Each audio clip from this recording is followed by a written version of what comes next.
So as I was saying, every single master's program at RIT has somebody in our office that is assigned to help them, right? And that person understands your industry. That person is going to be somebody that can help you with cover letters, with like reviewing your resume, with interview practice. And it can help you, they can help you kind of like craft a job search strategy, how to research companies and all of that good stuff. So make sure that you get to know who your person is, and you can find out who that person is through our website or through Career Connect, and I will show you how shortly. As a matter of fact, I actually work primarily with graduate students. So I support a couple undergraduate programs, but I support all of the graduate programs in the College of Business. And so just make sure that you know that we are a resource for you and that we're always happy to help. Now, with that, I'm going to show you Career Connect, which is the platform that we use for everything that has to do with job postings, events, information sessions, workshops, etc. So let me just, there you go.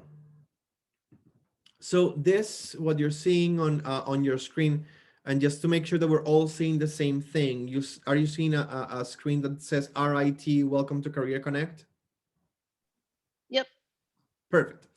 So this is Career Connect. And so in Career Connect, you will be able to do a few things. So the first thing that you should do is set up your profile, right? And so the way to set up your profile is you can come here to the profile section and make sure that you have all of your information here. So these things that have a lock basically are things that are fed directly from SIS, so you cannot change them. But as long as your program and everything is correct on SIS, it should be fine. You can have a personal statement where you're going to talk a little bit about who you are and what you're looking for. Then you have here the education, and now you can add experience. So you can just copy from your resume your different jobs that you've done before. You can also add projects, skills, honors and awards, and any organizations that you're a member of, like this one, right? Now, once you're ready with your profile, you can publish it. And what that does is that it allows employers that work with us to find you. And so they might be able to reach out to you if they want to connect with you directly. Now, in the document sections, you are going to be able to add different things. So like if I click on add new, for example, you can see I have a label, and then you can add resumes, cover letters, unofficial transcripts, writing samples, and any other documents. And so the documents that you're going to be adding here are going to really depend on what the companies are requiring, right? So when you are applying to jobs through Career Connect, you're going to need to first upload that resume, and you can have multiple versions of your resume in here as well. And then once you upload that resume, as you do the application, you get to select which resume you want to attach to your application. Same thing with cover letters and other documents that you might require. Now, the next section that I think it's important for you to take a look at is the events section. And so in the event section, there's the career first section, which, when we have the big career fairs, here's where they would show up. Right now, here you see there's an affinity virtual networking session that's happening tomorrow, I guess. And this is for MCAS groups, so that, and my office is helping with that. But here you're gonna see information sessions. And so information sessions are sessions that are employer driven, right? So you're gonna see multiple companies, and normally in like the non-COVID times, companies would often just come to RIT and like set up in a classroom and just do a presentation, and you would be able to like network with the recruiters there. Right now we're doing all of these online, and so all of these are going to be sessions that When you take a look at it, for example, in this case, let's click on Bank of America, you'll see the information about the session. There's a virtual link for you to register for your to register for the session, and then they'll send you the link. Some sessions that you'll find here are going to give you the specific link that works for your session. So for example, this Charles River Analytics, the virtual link, it's the Zoom link directly. So just pay attention to which kind of session it is. Another type of information sessions that you might find here is if you do, hold on, networking. So if you do the networking sessions, I guess there's none right now, but usually when you see some of the networking sessions, they are sessions that are basically you sign up for a specific time, and then you'll have like a 15 or 10-minute conversation with a recruiter one-on-one. So yeah, so those are information sessions. And the next section here would be workshops. The workshop section are events that are driven by my office. And so usually you'll find things here in which we're trying to teach you about certain industries, or we're trying to teach you about certain job searching skills, right? So for example, here there's a computing employer panel, what makes a competitive tech candidate. This is something for like changing your major. There's one coming up later this week about how to learn how to use Innerstrike, which I'm actually going to teach you in a few minutes anyway. There's one on job offer and salary negotiation. There's like resume review sessions, et cetera, et cetera. So, just take a look at the opportunities here to see what you might be able to take advantage of and learn about, our services and the things that we can help you with. Now, when you are looking for a job or an internship or a co-op, you're going to come into the job section. And so that job section, you're going to come to search. And when you're doing a job search, you should do it two different ways. So way one is going to be by filters. So open this to more filters. Yeah. And then you're going to click on desired majors. So for just argument's sake, let's say that I am a business student. So I'm going to open up the Sanders list. And let's say that I am an MBA student. And so that's what I want, jobs that are related to MBA students. And I'm going to say include only selected major because I want specifically jobs for MBAs. And so then I am going to, let's say that I'm looking for a full-time job, right? And so, sorry, apply. And so now it's filtering.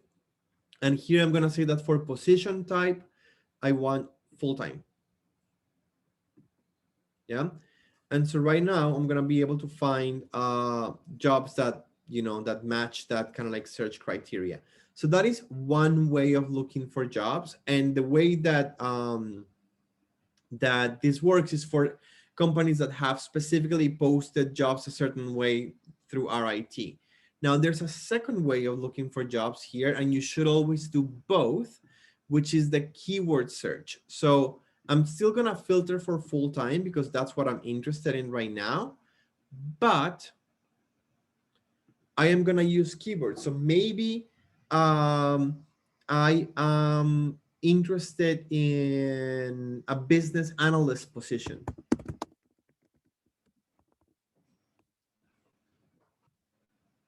And so then I'm gonna see these kinds of opportunities pop up. And then if I click on them, I'll be able to,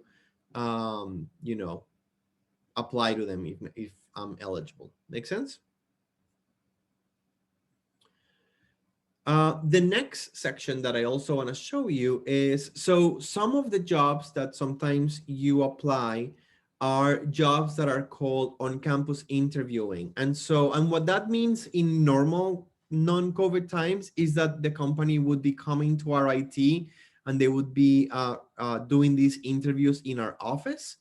What that means in nowadays times is that these companies are using our system for scheduling the interviews, but oftentimes these interviews are actually happening online via Zoom or whatever their platform that they use is. And so when you get invited to any like interviews for jobs that you've applied for, you will find those invitations here in the interview section. So in the requested interview section, you'll have that.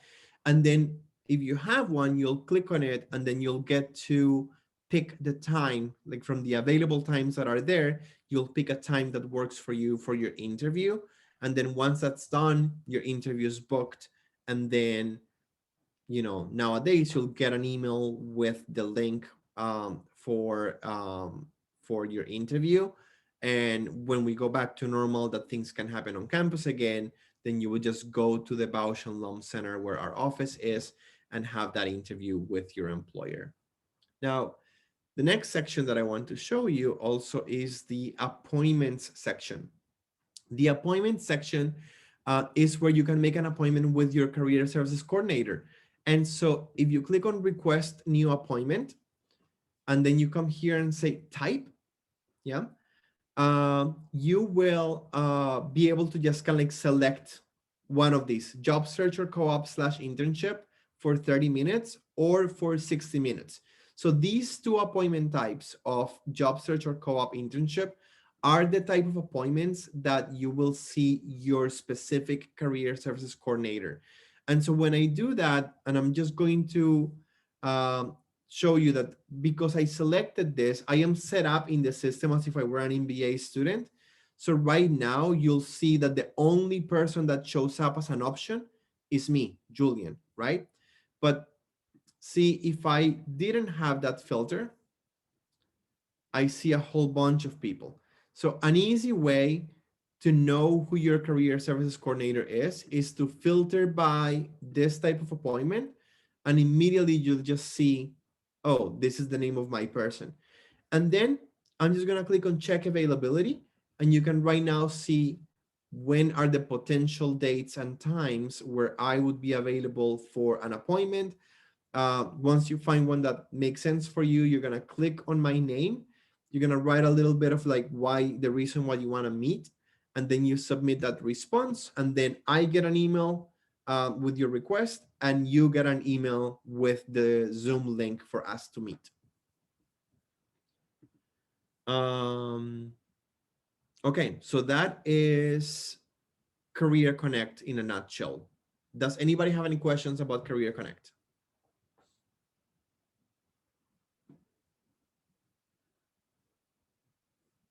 Okay, I then have a question. I'm sorry. go ahead. Yeah. So, how important is it for us to keep our profile updated in Career Connect? It's pretty important. So especially if you are going to be doing a job search, it's important that you have your profile updated so that when recruiters are looking, and especially even if you start applying for positions, right, the recruiter might come and look at your profile. Also making sure that everything in your profile looks correct and that the things that feed from SIS are correct, like your GPA and stuff like that, is going to be important, just because sometimes the jobs are restricted to people above a certain GPA or people of like certain specific majors. So you want to make sure that everything is correct. I would also say that as a graduate student, if your interest is to get a job right after graduation, which I'm guessing that most of you have that interest, the earlier you connect with your career services advisor, the better your chances at being successful at getting a job at the end. Yeah. If you wait until say like March or April, when you're graduating in May, you're making things harder for yourself because you're having to rush a job search that should have taken several months. Also, a lot of companies have very specific recruiting cycles for their university hiring. So what's often common is that a lot of companies do all of their summer recruiting in the fall of the previous year. So if you wait until the last minute, you're missing out in a ton of jobs that you could have applied for. So connecting with your career services coordinator will allow you to have the knowledge of what does the recruiting cycle for your industry look like and when is the best time to start applying. Any other questions?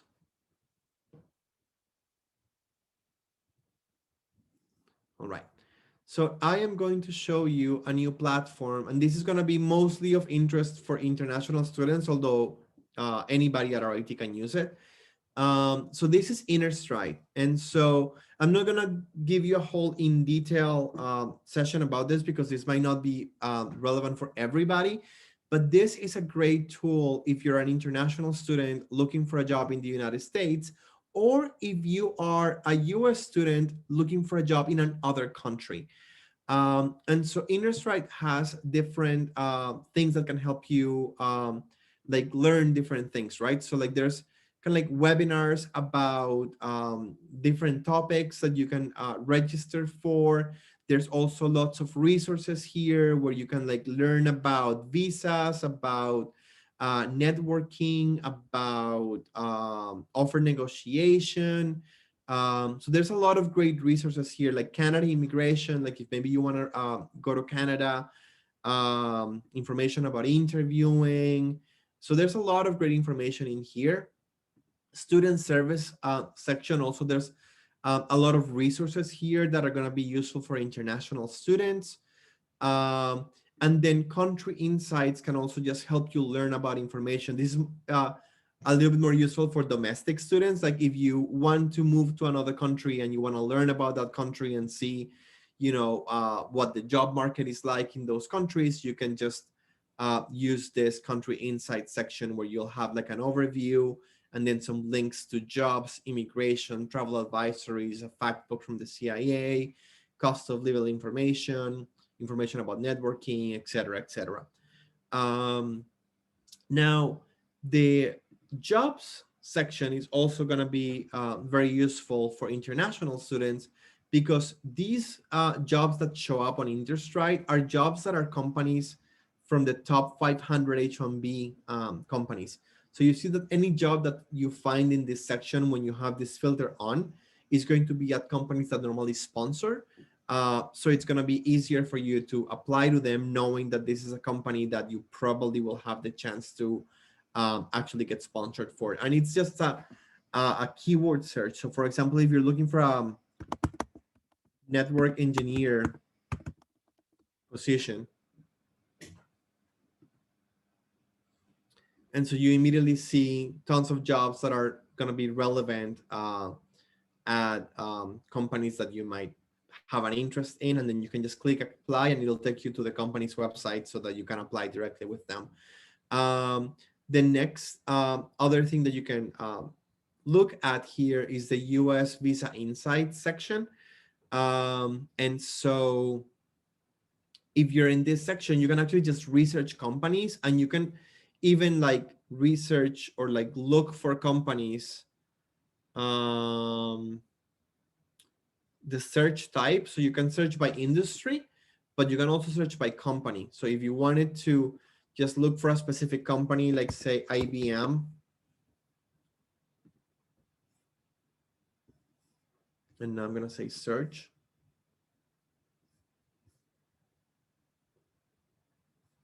And so if I do view, you can see the types of H-1B petitions that they have done. And so you can kind of like see how many petitions they did. For example, this database administrator, you know, qualified, so like master's students or experience, or sometimes entry level, depending, right? And so there's different kinds of things, and you can see like what kind of you know, positions that they have recruited for. And then when I'm in and I see like, okay, this company actually does recruit a lot of international students, then I can click on positions and I can see right away the jobs that they are currently hiring for. Make sense? So yeah, so check out Innerstrike. If you want to learn more about it, you can attend the session that I'm doing later this week. It's Advertising Career Connect. And if you are an international student, you will also get an email about it today from me. Okay, so these are the two main resources that I wanted to share with you. Now, I am happy to answer any questions that you may have about our services, about the job search process, or, anything that has to do with, getting a job or an internship after graduation, or a job after graduation or an internship during your program here. So Julian, we had a question submitted online asking, what is the average length of time for an international student who doesn't live in the US to get a job? Do you have any idea? That varies a lot. So there's a couple of things that there are several things that can affect how long it takes to get a job. What I will tell you though is that as an international student, you should look at your job search as something that is going to take you from the day you set foot at RIT to the day you get that offer. So it is important for you to start early, and there's a couple of reasons for that. The first reason is that when you leave your country and you come to the United States, you are leaving your network behind. Yeah, all of those people, all those like old coworkers, friends of the family, acquaintances that could potentially help you find a job are back in your home country. And so you need to start rebuilding that here in the United States, and networking is going to be very important. And that's something that you cannot wait to do until your last semester when you're ready to graduate. Second, it is important for you to understand your industry and to understand what those recruiting cycles are going to look like. And so maybe trying to have an opportunity for an internship or a co-op in the middle of your, like if you're here for 2 years, for example, that summer in between might be having a snow squall alert.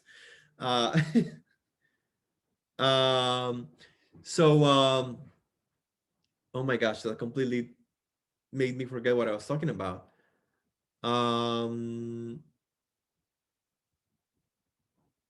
Where was I? International students and how long it takes to get jobs? Yes. Okay. So as I was saying, it's important for you to learn what the recruiting cycles for your industry are.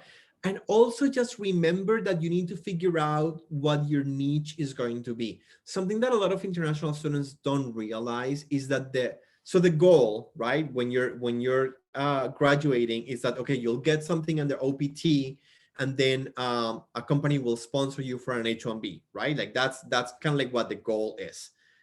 Here's the thing. H-1B visas are specialty occupation visas. So you need to find what your niche is going to be, and you need to go after jobs that are very related to the degree that you are studying. And like sometimes to make yourself even more competitive, you might need to start realizing, okay, what is going to be like the thing that's going to set me, stand out against the competition, and what can I get like really, really good at, and then go after those jobs that are quite specific to that thing that you're getting really, really good at, because that's going to make it easier on the lawyers that are going to put the case together for you to get an H-1B later on. If you do something that is like very general, that pretty much anybody could do, it's going to be harder for the government to actually approve that H-1B. So you need to make sure that that you understand those things and you start working. So how long does it take an international student to get a job?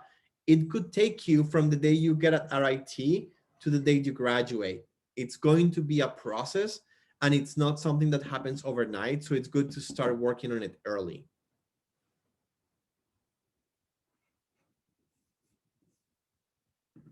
So we have a question in the chat, and the question is, when can we expect to have the next regular career fair? I don't know. So that's the big question, right? So like I don't know what's gonna happen with COVID, and when are we going to be allowed to have full on career fairs the way that we used to have them, with like hundreds of companies and thousands of students all in the field house. Um, what I will tell you, and this is like, like I guess you're like just getting an insight on something that it's not even published or anything like that, is that into we're looking into how or what can we do in the fall that will allow us to have as much in-person opportunities for students as possible. So we're hoping that the COVID situation will be a lot better in the fall. Maybe it won't be completely fixed, and maybe there will still be some restrictions, but maybe we will be able to do something where we can still have some social distancing, and we can still have but we can still have employers come and interact with our students. And so we're looking into possibilities like maybe extending the career fair into a whole week long of events or things like that. So just we are trying to figure it out, because we want to make sure that you guys have the opportunity to get in front of employers, but we also have to make sure that we keep people safe. How would you suggest international students start networking apart from LinkedIn? Given COVID, there is limited in-person networking events. That's a really good point. And actually, later this month, we will have like a workshop for international students on how to create your network from scratch. So keep an eye out for that, and I would encourage you to attend. But so at a general level, I would say besides LinkedIn, so it's important for you to kind of like create a network of people that you are like connected with. And so I know because of COVID, it's a lot harder to do these kinds of things. So normally I would tell you to try to go and do activities outside of campus, like going to like take a class outside in something that you're interested in, like maybe something fun, like a wine tasting class or something like that, where you get to meet other people that are not necessarily part of RIT, and that way you can start making connections like in the greater Rochester area as well. I would tell you to maybe like find places that you can like volunteer, like maybe if you are like part of some religious organization or something, and you can like join and do some volunteer work with them. That's a great way to meet people. Also just connecting with your classmates and making sure that you have a wide enough range of people that you are friendly with. Just don't always like stick to the people from your country, because that's what's comfortable. It's good to go out of your comfort zone and connect with people in other kinds of situations, right? And so now, because of COVID, that's a little bit harder. Like those organic, let's make friends kind of situations aren't happening as much, but you can also make it happen for yourself. And so just think about the things that you've been doing to socialize with your friends group right now. And then think about like, well, could I do this same thing with other people? Could I invite other people to do some of these things? Like, could I host a Zoom like happy hour with people and invite my classmates and then just have like a chat or something? Can I host a game night over Zoom and maybe do like a trivia game or things like that? Any opportunity that's going to allow you to connect with people and to chat and get to know other people is going to be a great opportunity for networking. I think that a lot of times we think of networking as just recruiters, and that's very important. but it's also important to have your organic network also happening, because these people that are your organic network might be connected to people that might be looking for somebody with your skill set. And so that's what's important, to also just have that that organic network and that system of support to help you through things. Now, as it comes to networking more in a professional sense and how to connect with recruiters and alumni, definitely using LinkedIn is going to be very important. I would say that actually the Zoom kind of situation right now, it's making that a little bit easier, because you might be able to reach out to alumni. And so if you go on LinkedIn and you go to the search bar at the top and just hit enter without writing anything else, then the filters will pop up. And then if you say all filters, you can filter for school, so put RIT, and then you can filter for current company. And so you'll put, let's say that I want to find um, RIT alumni that work at Tesla, because I'm interested in working at Tesla. And so I can find this list and it'll show me alumni that work at Tesla. And then I can go through their profiles and I can see like, oh, this person seems interesting to connect because they're doing the job that I want.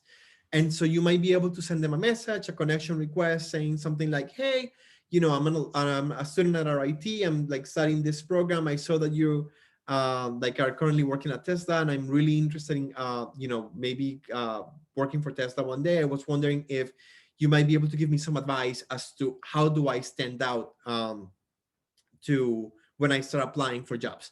And so if they are willing to connect with you and they are willing to interact with you, you might be able to ask them like, hey, would you be able to maybe like set up a 15-minute chat sometime on Zoom? We can have a quick conversation. And so that way you can start that relationship. And they will give you some information. And it's important for you to take that information to heart and apply what they're telling you, so that then later you can come back and follow up and say like, hey, thanks so much for this information. I actually did this and this and that. And so like, this is what I've been doing so far. And then you can ask them, is there anything else I should be doing? Or is there anyone else I should be talking to? At this point, because now you are seen as a person who, takes advice seriously, that follows up and all of those things, they might actually be able or willing to say like, actually, let me connect you with my boss, who might be interested in chatting with you, right? So like those kinds of situations can happen, but you need to make them happen. And it's impossible to do that if you're starting 2 months before graduation. Like that's just really hard. At that point, I'm just saying like, just apply and hope for the best. But if you are going to make the work, make it happen for yourself, starting these conversations from the moment you arrive at RIT is going to help you create that network over time that will hopefully turn into great opportunities for you.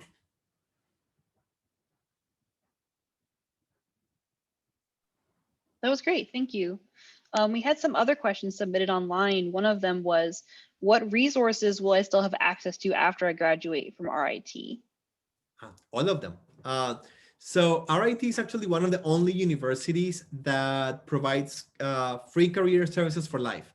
So let's say that you graduate from RIT, you go and work for a company for 3 to 5 years, and you are ready for a change and you want help with your resume or anything like that, you can always come back and we're happy to help you. Awesome. Another question was, when would a student who's just arriving to RIT's campus now or in the fall be eligible for internships and co-ops? So if you're an international student and you are coming in, like for example, with F1 visa, you need to have completed 2 semesters or 2 academic terms of full-time classes before you are eligible for CPT. So somebody who arrives in the fall, I guess they would be first eligible in the summer of the following year, because you've done fall and then spring semesters. And then at that point for summer, you're eligible to do a co-op under CPT. Now, if you arrived at RIT in the spring, then it would depend. If you manage to do full-time classes in the spring and also full-time classes in the summer, like a full load of classes in the summer, then you would be eligible in the fall for co-op. Otherwise, if you just do spring and fall, then you would be eligible the following spring.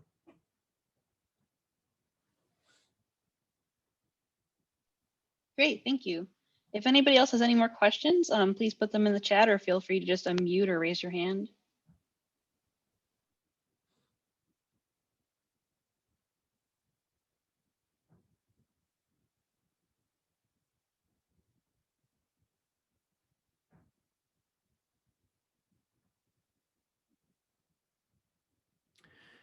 If a student wants to get a co-op in the spring of 2022, then when should they start applying? I guess it's gonna depend on your industry. I would certainly say connect with your career services coordinator now, just so that you can start working on the things that you need to have ready for your applications. And then chances are those postings are gonna start popping up in the late summer, early fall for spring. Unless it's one of those companies that recruits like a whole year like ahead of time. But so yeah.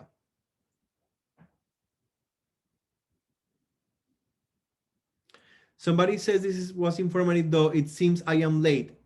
It doesn't necessarily have to be that you're late, right? So again, work with your career services coordinator. Don't lose hope that you might still be able to find a job. So just work with your career services coordinator to see what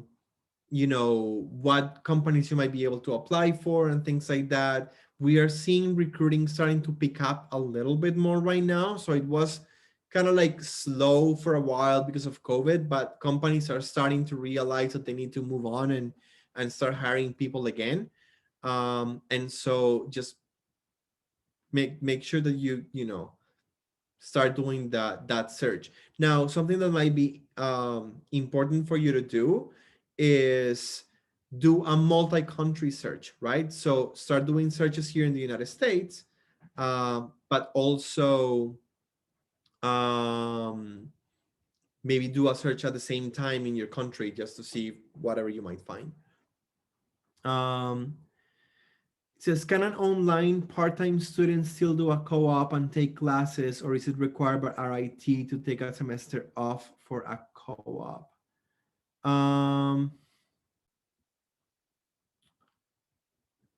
So some programs might allow you to do a part-time co-op, and Sarah, I don't know.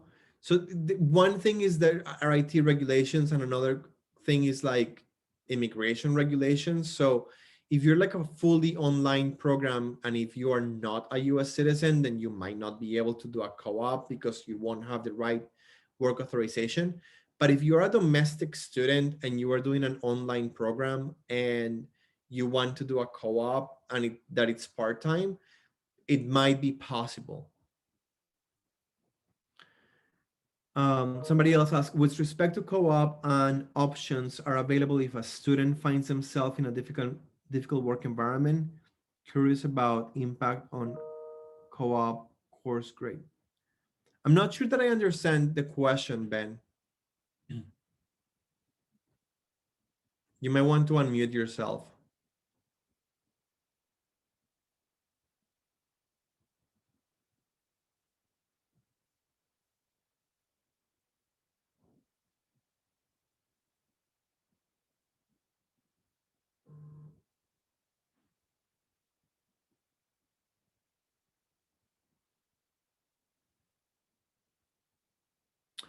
Oh, what options are available if a student is in a difficult work environment? Like, you mean like they are on co-op and it's a difficult work environment?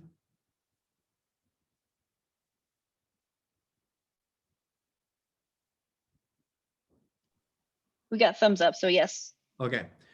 So always connect with your career services coordinator. So If you are finding, if you're on co-op and you're having issues with, the company, let us know. A lot of times we have prior relationships with these companies, and we might be able to intervene, if you want us to intervene.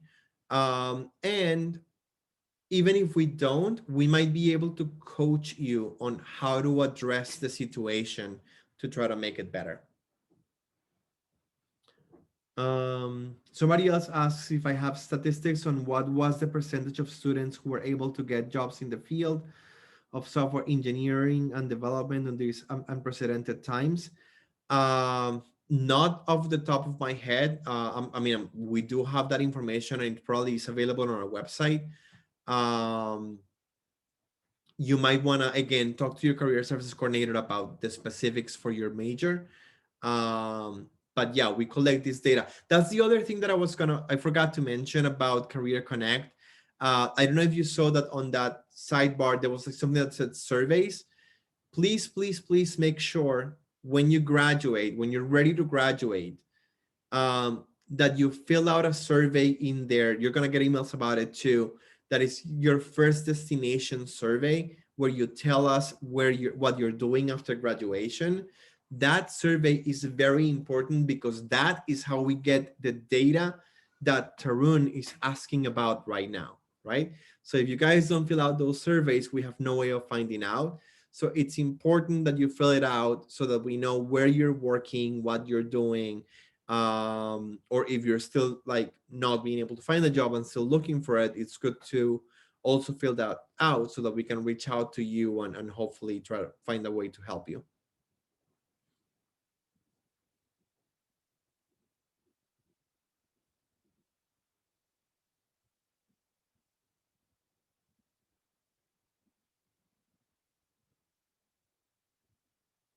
What other questions do you guys have?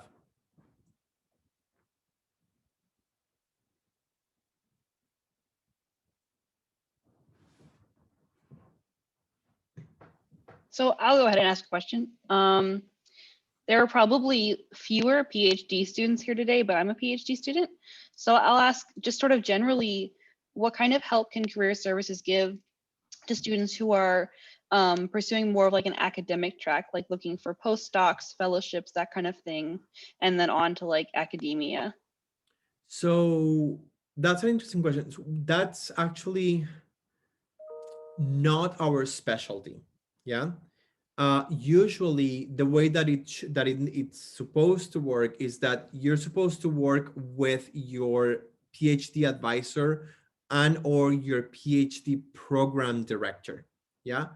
Because they are going to be the ones who are the most in tune to academia, and they're going to be able to help you build up your resume for the kinds of jobs and things that you're gonna need to do after graduation, whether that's gonna be a faculty position or a postdoc somewhere. So definitely work with them. They should be able to help you with that.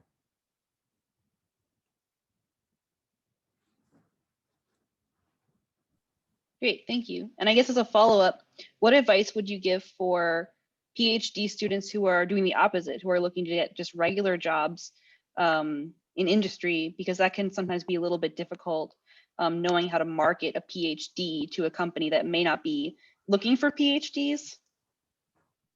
Yeah. So similarly, again, you should talk to your like your PhD director, but you can also then try to talk with your career service coordinator and kind of like use both resources, just to think about a little bit strategy. Another thing that you can do is you can, as an RIT student, you can participate in every event or anything that we have available for students. So like if we have a career fair, or if we have information sessions or things like that, you can participate in those to connect with those recruiters and network, so that then you can hopefully get a connection to the right like to the right arm of like that company that recruits PhDs. Because here's the thing, as a PhD, so if you're doing a PhD, it's because you want to be a researcher, right? Like you don't do a PhD to go do something that you would have been able to do with a master's degree, And so usually the research arm of the companies, like that R&D kind of like departments of companies, have different kind of like recruiting cycles. And so oftentimes they operate a little bit more like universities, and you will see those R&D departments go to the like the conferences like in your field. So if you go to, like, if you have a paper and you present a conference, usually those R&D departments also have papers at conference, and they attend, and they have like graduate student, like doctoral student, like poster sessions and things like that. And so in those kinds of networking situations is where you can find those types of jobs. And so that's why, again, the people at your department, your PhD advisor and your like PhD program director will also know some of those things as well.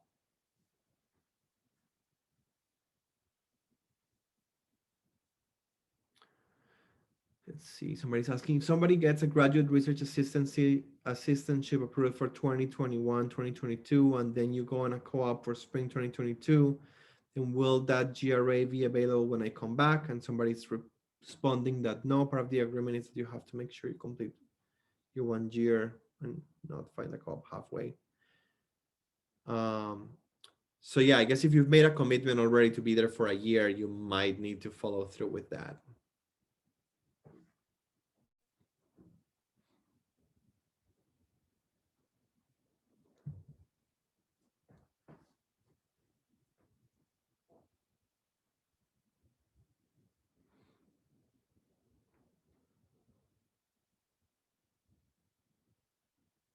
Any other questions?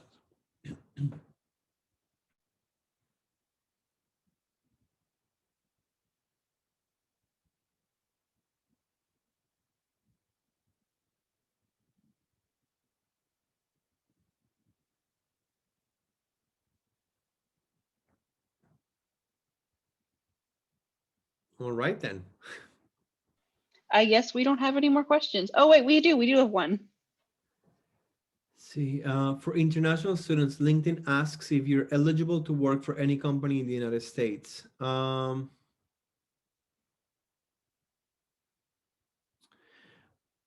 answer to that question depends on specifically how it's asked. So do you have the specific wording of that question? It's pretty much similar to that. Like, are you eligible to work for any company in the US? And then the options would be yes, yes, but for my current employer only, or no. So that always kind of stumps me up because as an international student, I know that you just need to sort of be approved for the CPT and you can work anywhere, which is different from H-1B where you're tied to the company that you're in. Yeah. So I'm not exactly sure what's the correct answer for it. So that's a weird way of asking the question, but I would say I would answer yes in this case, because technically, yes, you are eligible to work in any company under your CPT. So that you could answer yes. I think the reason why I got a little bit like tripped up about it is that they say any company, and it's interesting because yes, but not quite, because you cannot work for any federal contractors, right? Because they're only allowed to hire U.S. citizens. But yes, I guess the answer to that question should be yes, because you can work with pretty much every company, except for federal contractors, and it's not allowing you to like make that distinction there. Now, another question that you might see in a job application is, will you now or at any point in the future require sponsorship in order to be legally able to work in the United States? And if the question is asked that way, the answer is also yes.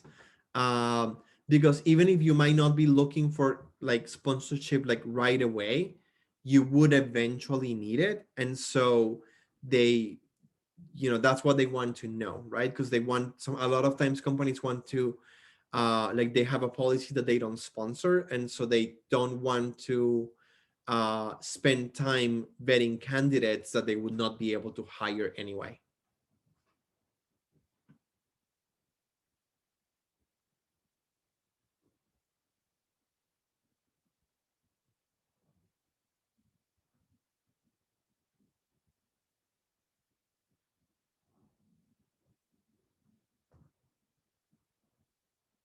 All right, no more questions then? Any last minute questions?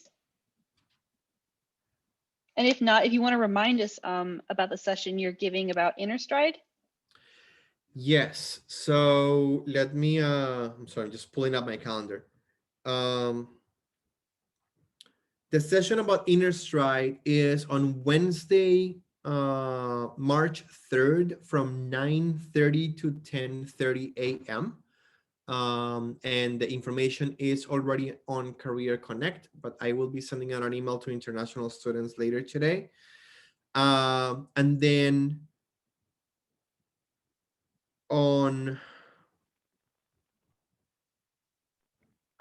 Julian, yes, will the recording be available because I have my class from 9:30 to 10 we'll on record it, and Wednesday? then if you send me an email, I can send you the recording afterwards. Thank you. That helps. Then also just know for international students on Friday, March 12th, also at 9:30 a.m. I'm doing a session on cultural awareness for international students. So kind of like just a discussion about differences between other cultures in the United States and how to navigate that. So just keep an eye out for that. And on hold on.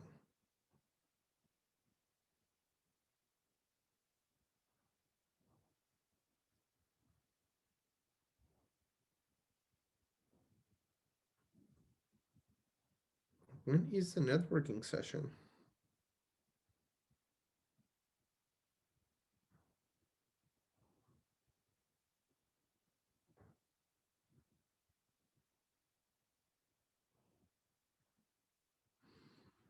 I think it's on the 15th, but I am not entirely sure. Again, just keep an eye out on emails. We'll advertise those things. But there's another session that's going to be on networking that will happen later in March as well. Great. Thank you so much for coming today and answering all of our questions and giving us all this awesome information. We definitely appreciate your time. Great. Thank you for having me. Have a great week, everybody.